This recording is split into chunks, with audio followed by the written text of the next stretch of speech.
आज 109व्या जनसंवाद कार्यक्रमामध्ये निरनिराळ्या ठिकाणाहून अगदी ठाणे, मुलुंड, त्याच्यानंतर वाडा, कोंडले अशा सगळ्या भागातून आणि ठाणे शहरातून अनेक नागरिक जे आहेत ते आले होते. याच्यामधला अत्यंत महत्त्वाचा विषय जो आहे तो BSUPमध्ये जे लोक राहतात, अनेक ठिकाणी राहतात. धर्मवीर नगरला राहतात, पडले शिळफाट्याच्या जवळचं जे गाव आहे त्या ठिकाणी राहतात. धर्मवीर नगर अख्खं BSUPच्या अंडर आहे, परंतु या हजारो रहिवाशांना अजून त्यांचं रजिस्ट्रेशन झालेलं नाही. त्यांचं टॅक्सचं नक्की काही ठरलेलं नाही. त्यांना त्या ठिकाणी जी काही दुरुस्त्या करायच्या आहेत, कारण राहायला आलेले आहेत, परंतु महापालिकेचं जे BSUP खातं आहे त्यांनी दुरुस्ती केलेली नाही आणि त्यांच्यामुळे त्यांचे प्रश्न जे आहेत ते वाढत चाललेले आहेत. त्यांचं रजिस्ट्रेशन करण्याच्या संबंधी मी मध्यंतरी मीटिंग घेतली. प्रत्येक BSUPमध्ये राहणाऱ्या रहिवाशाचं रजिस्ट्रेशन झालं पाहिजे. आम्हीच शासनाच्या मागे लागून त्यांची जी काही जास्तीची त्यांना रक्कम भरायला लागायची ती केवळ आता 100 रुपयाच्या स्टॅम्प पेपरवर त्यांचं रजिस्ट्रेशन होणार आहे. परंतु त्यांच्या अडचणी ज्या आहेत त्याच्याकडे महापालिकेचं दुर्लक्ष आहे. तर त्यासंबंधी देखील ते संबंधित अधिकाऱ्यांच्या बरोबर या चारही ठिकाणच्या BSUPच्या प्रतिनिधींची आता आम्ही बैठक घेणार आहोत.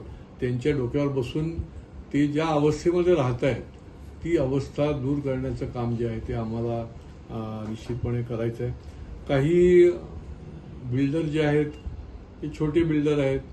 काही ठिकाणी छोटी छोटी कामं करतात, बांधकामं करतात, निरनिराळ्या इमारती उभ्या करतात, परंतु लोकांची फसवणूक करतात. एकच फ्लॅट अनेकांना विकला जातो. आधीच्या माणसाने पूर्ण पैसे भरलेले असतात आणि तो मग फेऱ्या मारत राहतो निरनिराळ्या ठिकाणी. त्याला ब्लॉक पण मिळत नाही, पैसेही जातात आणि त्याच्या हातात काहीच लागत नाही. आज माझ्याकडे लोकमान्य नगरमधला एक रहिवासी आले होते, मागच्या वेळेलाही आले होते. तर त्या इमारतीच्या विकासकालाच आम्ही या ठिकाणी पाचारण केलं आणि त्यांचा प्रॉब्लेम जो आहे तो आता मार्गी लागण्याच्या मार्गावर आहे.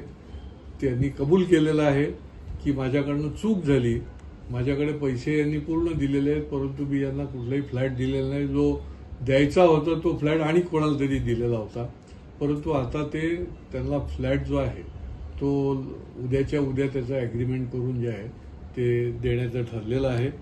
या कोंडल्या भागामध्ये देखील अनेक लोक जे आहेत ते आपलीच सगळी तिथली विरासत असल्यासारखं वागतात. असेच काही समाजकंटक जे आहेत ते तिथे ज्यांची ज्यांची घरं असतात त्या घराला कंपाऊंड घालायला, त्या घराचं कुठलंही काम करायचं असेल तर तिथे जाऊन उभे राहतात. त्यांना वेळीच जर आपण कारवाई नाही केली तर त्याच्यामुळे वाड्याची जी कोंडल्याची केस होती ती अशाच प्रकारची होती. ते बिचारे वयस्कर कुटुंब जे आहे ते माझ्याकडे आलं होतं. मी पोलीस स्टेशनला सांगितलं की त्यांना ताबडतोब बोलून त्यांच्यावर गुन्हा दाखल करा. ही लोकशाहीमध्ये आपण आहोत, आपण काही पारतंत्र्यामध्ये नाही आहोत की कोणीही त्या ठिकाणी दहशत निर्माण करेल आणि ओलीस ठेवेल. आणि त्याच्यामुळे त्यांनी आता बोलवण्याचं ठरवलं आहे आणि त्यांना निश्चितपणे तिथे न्याय देखील मिळणार आहे.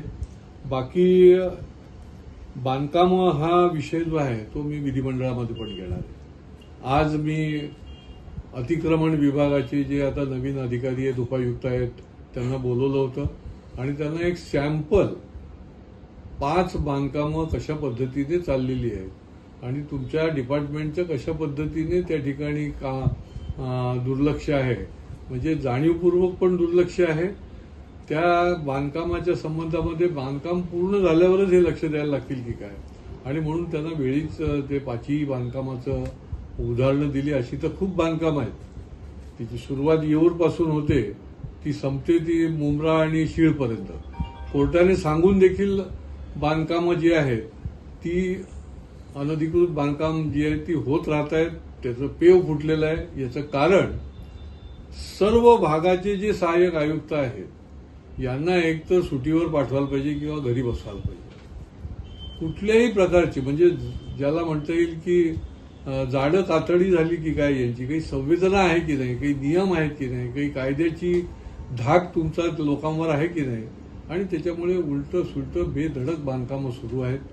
एकही भाग याच्यातून सुटलेला नाहीये आणि त्याच्यामुळे आज केवळ मी त्यांना 5च भागामधल्या ज्या माझ्याकडे तक्रारी आलेल्या होत्या त्या आत्ता ऑनगोईंग बांधकाम, आता काय दिवे लावतात ते बघू आपण, आणि नसेल तर वेगवेगळ्या माध्यमातून आम्हाला पुढच्या काळामध्ये या अनधिकृत बांधकामावर कारवाई करायला भाग पाडायला लागेल.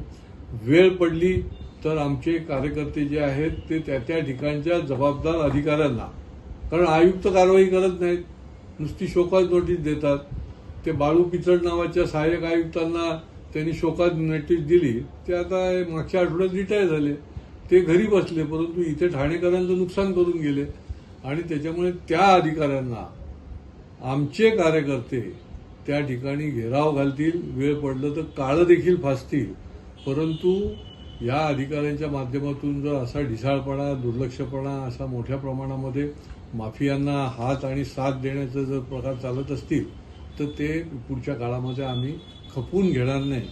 बाकी निरनिराळे विषय जे आहेत ते या ठिकाणी नेहमीप्रमाणे आले होते, प्रवेशापासून ते नोकरीपर्यंत किंवा काही व्यक्तिगत विषय, आणि ते देखील विषय त्यांना न्याय देण्याचं आम्ही आश्वासित केलेलं आहे आणि ते देखील त्यांना निश्चितपणे आम्ही न्याय देणार.